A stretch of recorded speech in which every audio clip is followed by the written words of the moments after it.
जिसे अल्लाह बुलाए उसे कोई रोक नहीं सकता है।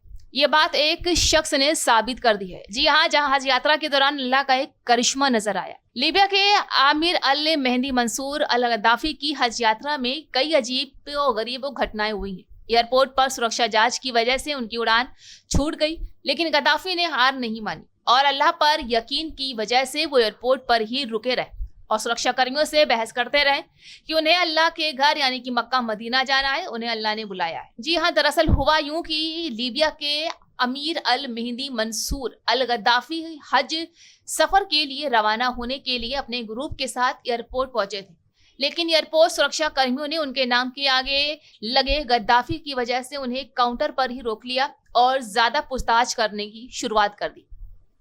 पूछताछ इतनी लंबी खिंची कि उनकी फ्लाइट छूट गई और अपने ग्रुप से वो अकेले एयरपोर्ट पर ही रह गए। लेकिन गद्दाफी ने हार नहीं मानी और अल्लाह पर यकीन की वजह से वो एयरपोर्ट पर ही रुके रहे और सुरक्षा कर्मियों से बहस करते रहे कि उन्हें अल्लाह के घर जाना है, उन्हें अल्लाह ने बुलाया है। और सुरक्षा अधिकारियों के समझाने के बाद भी गद्दाफी एयरपोर्ट से नहीं लौटे, वो वहीं डटे रहे। इतने में ही प्लेन को वापस लीबिया के एयरपोर्ट किसी तकनीकी खराबी की वजह से उतार दिया गया, लेकिन इस बार पायलट ने प्लेन का दरवाजा खोलने से इनकार कर दिया और इस बार भी आमिर गद्दाफी प्लेन में नहीं बैठ पाए। उनका ये अफसोस और बढ़ गया, लेकिन ऊपर वाले को कुछ और ही मंजूर था। प्लेन में दोबारा उड़ान भरी और फिर प्लेन में कोई खराबी आई और उसको फिर वापस लीबिया में उतरना पड़ा। यात्रियों और चालक दल के मुताबिक दूसरी लैंडिंग के बाद कैप्टन ने कहा कि मैं कसम खाता हूं कि जब तक आमिर हमारे साथ इस विमान में नहीं होगा मैं दोबारा उड़ान नहीं भरूंगा। इस बीच अधिकारियों ने आमिर गद्दाफी की यात्रा का रास्ता साफ कर दिया और वो तीसरी बार में विमान में सवार हो गए।